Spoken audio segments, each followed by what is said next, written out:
آپ دیکھ رہے ہیں ناظم خبر، خبروں میں آپ کو ہمیشہ رکھے آگے۔ دیکھتے رہیے آپ ہمارے ساتھ ناظم خبر کی ہر خبر۔ دیگر مساجدوں میں ختم کلام پاک کا سلسلہ بدستور جاری ہے۔ گزشتہ روز یہاں محلہ کوتوالان میں واقع مسجد کوتوالان میں ختم کلام پاک مکمل ہوا، جس میں مولانا انصار صاحب کے چھوٹے بھائی حافظ اخلاق احمد صاحب نے روزانہ سوا پارہ سنا کر کلام پاک مکمل کیا۔ سامع کے فرائض مسجد کے امام مولانا محمد انس صاحب نے بخوبی انجام دی۔ ختم کلام پاک کے موقع پر محلے کے لوگوں نے بڑھ چڑھ کر حصہ لیا۔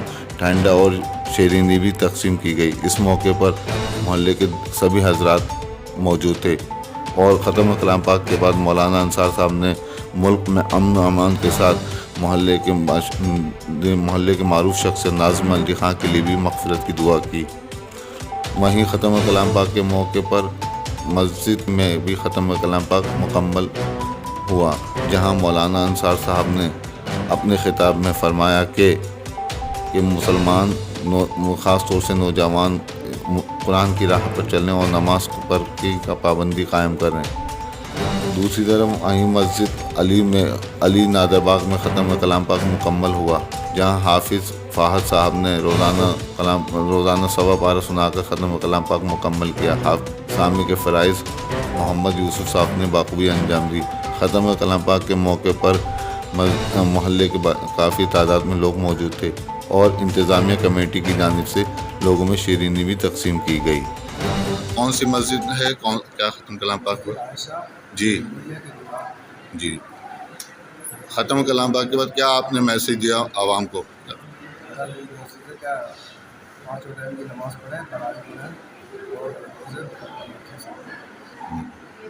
موجودہ جو حالات ہیں اس کو لے کے کیا آپ کہنا چاہتے ہیں، کیا دعا کرنا چاہتے ہیں، کیا پیغام اور مذہبی لوگوں کو دینا چاہتے ہیں؟ میرا یہی پیغام ہے کہ دین پر پکے رہیں، دین پہ چلے رہیں۔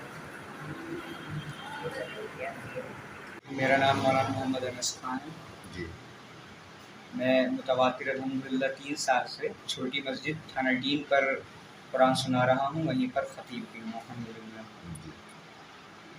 جو اس وقت حالات چل رہے ہیں خاص طور پر ملک ہندوستان کے اندر، سب سے بڑی ضرورت اپنے اخلاق کو درست کرنے کی ہے۔ دوسری بات نوجوانوں کے لیے بھی اور عام طور پر تمام مسلمانوں کے لیے قرآن سے رہنمائی حاصل کرنے کی ضرورت ہے۔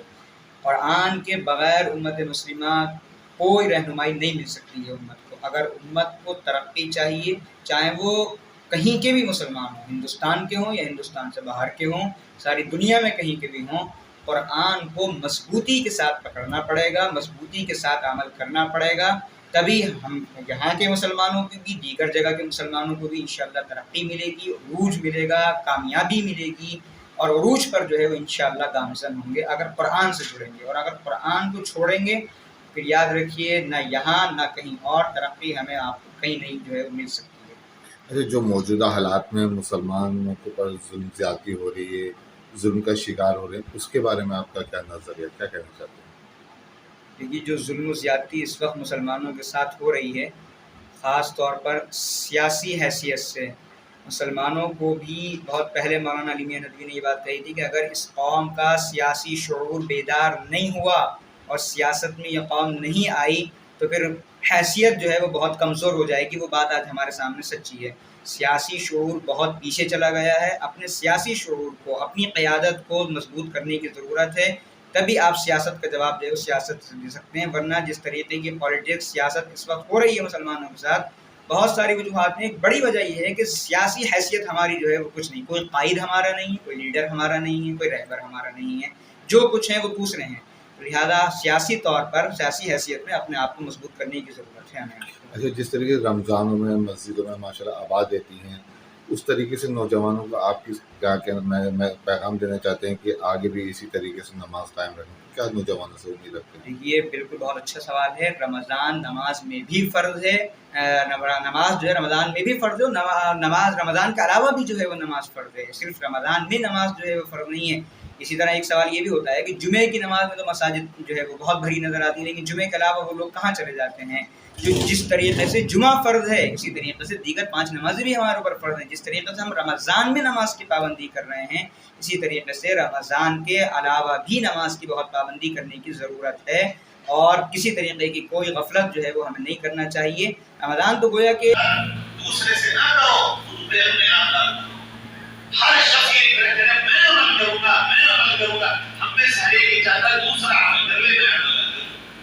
کوئی اور میرے بدلے کا کام کر لے، میں نہ کروں. میرے بھائیو، ہمیں عمل کرنا پڑے گا، تب انشاءاللہ ہمارے لیے اللہ کی طرف سے مدد کے فیصلے ہوں گے.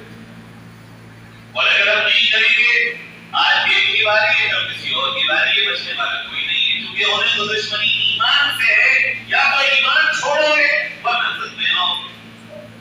5واں کام قرآن کے یہ ہے، اور اس دور میں مصیبت سے نکلنے کا، اس دور میں کامیابی حاصل کرنے کا، ظالموں کے ظلم سے نجات پانے کا، اور نفرت کی آندھیوں کو محبت میں تبدیل کرنے کا ایک ہی واحد راستہ ہے، جو قرآن تم نے پڑھا، جس پہ تم نے عمل کیا، جس کو تم نے سمجھا. اللہ کے ایک بندے تک جہاں تک تم پہنچ سکتے ہو قرآن کو پہنچانے کی کوشش. ہر ایک بندے کے پاس جہاں بیٹھو، جو آج تم پڑھ کے آئے ہو، اللہ کی اس بات کو بیان کرو. اے مسلموں سیکھو. بھائی ہمارا قرآن یہ کہتا ہے، ہمارا اللہ یہ کہتا ہے، ہمارا کوئی نہیں. دنیا کی کوئی کتاب آپ بتا دیجیے 12 سال کا بچہ ایک ایک حرف کے ساتھ مطلب دیر کے ساتھ کس کر لیتا ہوں سوائے قرآن.